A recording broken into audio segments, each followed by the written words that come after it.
సాధించడానికి వెంచేసిన గౌరవనీయులైన ముఖ్యమంత్రి గారికి హృదయపూర్వక స్వాగతం పలుకుతూ అందరూ క్రమశిక్షణతో లేచి నిలబడదాం. జై జై హే తెలంగాణ అంటూ మన తెలంగాణ తల్లిని ప్రార్థిద్దాం. తెలంగాణ రాష్ట్ర గీతం జయ జయ హే తెలంగాణ.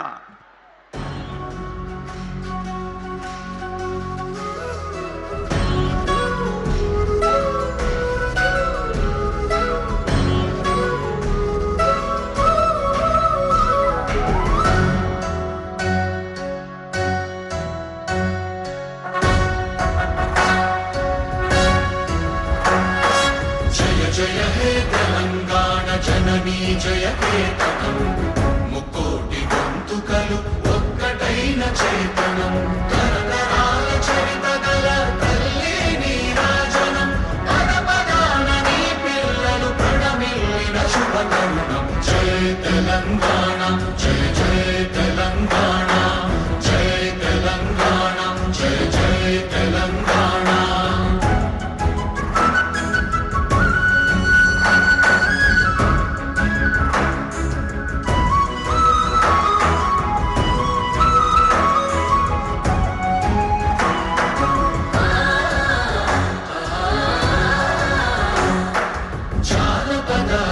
జీవన చావళీలు చారువార కవి గాయక వైతాళిక కళల మంజీరాలు జాతిని జాగృత పరచే గీతాల జనజాతర అనునిత్యము నీ గానం అమ్మ నీవే మా ప్రాణం. జయ తెలంగాణ జయ జయ తెలంగాణ జయ తెలంగాణ జయ జయ తెలంగాణ.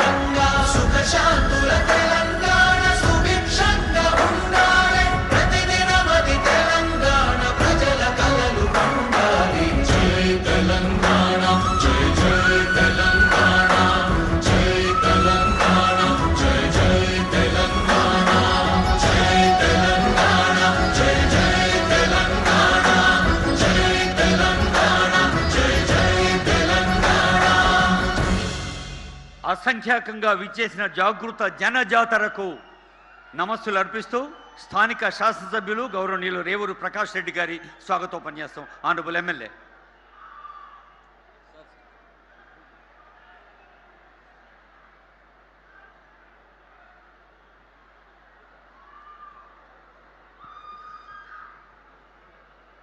పరకాల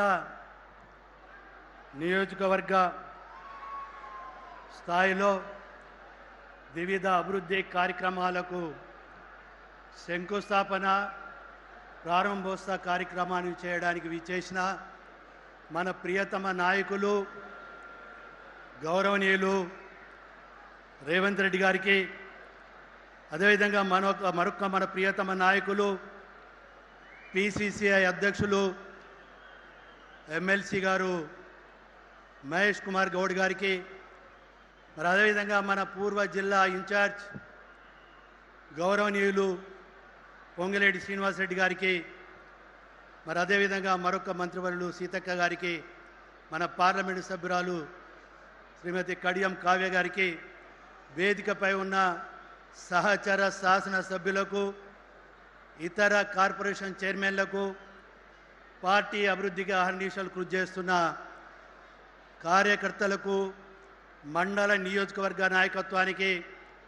ఈరోజు మన గౌరవ ముఖ్యమంత్రి గారి యొక్క ఈ కార్యక్రమానికి ఎంతో అభిమానంతో విచ్చేసిన ఈ పరకాల నియోజకవర్గ సోదరి సోదరుమణులకు, పత్రికా విలేకరులకు అందరికీ నా నమస్కారం తెలియజేసుకుంటున్నాను. ఈ పరకాల అంటే దీనికి ఒక చరిత్ర ఉంది.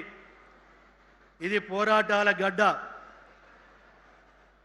1947లో భారతదేశానికి స్వాతంత్రం వస్తే నవాబు నిజాం పరిపాలన ఉన్న ఈ ప్రాంతంలో స్వాతంత్రం రాకపోవటం వల్ల మాకు స్వాతంత్రం కావాలి, భారతదేశంలో మేము ఐక్యం కావాలి అని చెప్పి పోరాటం చేసిన గడ్డ ఈ గడ్డ అని చెప్పి ఈ సందర్భంగా మనవి చేస్తున్నాను. అదే కాకుండా మనం చూస్తే ఎంత బాధాకరమైన విషయం అంటే 1947 సెప్టెంబర్ 2వ తారీఖున చరిత్రలో ఒక బాధాకరమైన విషయము. ఆ రోజు మాకు స్వాతంత్రం కావాలని ఉద్యమం చేస్తున్న నిరాయుధులు జెండా పట్టుకొని ఉన్న సందర్భంలో మరి ఆ రోజు రజాకారుల యొక్క తూటాలకు 25 మంది స్వతంత్ర సమరయోధులు బలి కావడం జరిగిందనే విషయాన్ని మనం ఎప్పుడు కూడా మర్చిపోలేని బాధాకరమైన సంఘటన అని చెప్పి ఈ సందర్భంగా మనం చేస్తున్నాను. అదే కాకుండా చూస్తే మరి దానికి గుర్తుగా మన పివి నరసింహారావు గారు కూడా ఇక్కడ ఉద్యమంలో స్వతంత్ర ఉద్యమంలో ఈ ప్రాంతంలో ఉన్న ఉద్యమకారులకు స్వతంత్ర ఉద్యమాలకు ప్రోత్సహించడానికి స్వర్గీయ పివి నరసింహారావు గారు వచ్చిన చరిత్ర కూడా ఇక్కడ చాలా స్పష్టంగా ఉందని చెప్పి ఈ సందర్భంగా మరి చేస్తున్నాను. అందునుంచే వాళ్లకు ఒక స్మారకంగా ఉండాలనే ఉద్దేశంతో చెన్నమనేని విద్యాసాగర్ రావు గారు, మాజీ గవర్నర్, మాజీ పార్లమెంట్ సభ్యులు, మరి మాజీ శాసనసభ్యులు, వారి తల్లి చెన్నమనేని చంద్రమ్మ గారి పేరిట ఇక్కడ ఒక చారిటబుల్ ట్రస్ట్ ద్వారా 2003లో ఒక అమరధామాన్ని నిర్మించడం జరిగింది. అది ఇవాళ ఒక చరిత్రకు ఒక సాక్ష్యంగా ఉన్న విషయాన్ని మీ దృష్టికి తీసుకొస్తూ, గౌరవ ముఖ్యమంత్రి గారి దృష్టికి తీసుకొస్తూ, దానికి ఒక చరిత్ర ఉంది కనుక దయచేసి గౌరవ ముఖ్యమంత్రి గారిని దీన్ని టూరిజం ప్యాకేజీలో ఏర్పాటు చేసి అభివృద్ధి చేసి అమరులైన ఇక్కడ ప్రాంతం యొక్క స్వతంత్ర సమరయోధులను గుర్తు చేసుకోవడానికి ప్రజలకు ఒక అవకాశం కల్పించవలసిందిగా నేను మీ ప్రజా సంక్షేమంలో విజ్ఞప్తి చేస్తున్నానని చెప్పి ఈ సందర్భంగా మనం చేస్తున్నాం. అదే కాకుండా ఇవాళ మనం చూస్తే ఎన్నో మనకు అభివృద్ధి కార్యక్రమాలు ఇచ్చారు, చాలా ఉన్నాయి. అయినా కొన్ని విషయాలే ఈరోజు నేను ప్రజల ముందు పెట్టదలుచుకున్నా. ఈరోజు బీజేపీ వాళ్ళు, బీఆర్ఎస్ వాళ్ళు, మాజీ శాసనసభ్యులు ఏదేదో వాగుతున్నారు. కానీ వాళ్ళ వాస్తవాలు ప్రజలకు తెలుసు. ఈరోజు గతంలో ఇది ఒక నిజాం ప్రభుత్వంలోనే ఇది ఒక తహసీల్. అలాంటి తహసీల్ని మరి తెలుగుదేశం ప్రభుత్వంలో మరి చందులాల్ గారు మంత్రిగా ఉన్నప్పుడు రెవెన్యూ డివిజన్ ఉంటే ములుక్కు తీసుకుపోవడం జరిగింది. అప్పటి నుండి ఒక రకంగా దీనికి పురోగతి బదులు వెనుకబాటుతనంతో ఈ పరికాల ప్రాంతము నష్టపోతూ వచ్చిన విషయాన్ని మీ దృష్టికి తీసుకొస్తున్నాను. అలాంటి దాన్ని ఈరోజు మీ నాయకత్వంలో మీ యొక్క ఆశీర్వాదంతో ఈరోజు దీనికి ఒక పూర్వ వైభవం తీసుకొచ్చే ప్రయత్నంలో ఏ విషయం మీ దృష్టికి తీసుకొచ్చినా ఈరోజు మీరు అనుమతి ఇచ్చినందుకు ఈరోజు ఈ ప్రజల యొక్క సమూహమే సాక్ష్యం అని చెప్పి ఈ సందర్భంగా మనం చేస్తున్నాం. నేను ఇంకొక విషయం కూడా మీ దృష్టికి తీసుకురాదలుచుకున్నాను సార్. ఈరోజు వీళ్ళు రావడానికి స్థానికంగా ఉన్న కార్యకర్తల యొక్క భాగస్వామ్యంతో వచ్చారు. మనం డబ్బులు పెట్టి తీసుకొచ్చిన వాళ్ళు చాలా తక్కువ. ఇవాళ 70 to 80% స్థానిక నాయకుల యొక్క కృషితోటి వచ్చిన సమూహం ఇది అని చెప్పి సవినయంగా మీకు నేను మనవి చేసుకుంటానని చెప్పి ఈ సందర్భంగా మనవి చేస్తున్నాను. దీనికి నిదర్శనం ఏంటి అని అంటే మీరు ఈ ప్రాంతం మీద అభిమానంతో యంగ్ ఇండియా రెసిడెన్షియల్ స్కూల్ 200 కోట్లతోటి ఇచ్చారు. దాని పనులు ప్రారంభించినాం. కానీ ఇక్కడ ఒక ప్రజలు కార్యకర్తలు ఒక పట్టుబట్టిండ్లు మాకు గౌరవ ముఖ్యమంత్రి గారితో ఇక్కడ ఫౌండేషన్ వేయించాలి సార్ మీరు అన్నాను. అందునుంచే జనవరి నుండి నేను మిమ్మల్ని రిక్వెస్ట్ చేసుకుంటూ వస్తున్నాను. మీకు వివిధ కారణాలతోటి ఇవాళ కొంత లేట్ అయినా ఈరోజు మీరు ఈ ప్రాంతానికి రావడం అనేది ఇది ప్రజలు చాలా హర్షిస్తున్నారనే విషయాన్ని కూడా మీ దృష్టికి తీసుకొస్తున్నాను. రెండో విషయం ఇవాళ మనం చూస్తే కొన్ని దశాబ్దాలుగా కొన్ని సమస్యలు ఉన్నాయి ఇక్కడ. ప్రధానంగా మిషన్ భగీరథ నీళ్ళు వచ్చినా సక్రమంగా అందడం లేదు, సరిపోయేంత కెపాసిటీ పంపింగ్ లేదు ఇక్కడ. దాంతో మీ దృష్టికి తీసుకొచ్చిన వెంటనే మరి 35 కోట్లతోటి ఇవాళ మీరు ఇక్కడ మంచినీటి సౌకర్యం కలిపేయడానికి ఇవ్వడము ఇప్పుడు మీరు శంకుస్థాపన కూడా జరిగింది. ఇది చరిత్రలో 30-40 సంవత్సరాల వరకు కూడా మీ పేరు ఇక్కడ ఉన్న ప్రజలు మరిచిపోరని చెప్పి కూడా ఈ సందర్భంగా మనవి చేస్తున్నాను.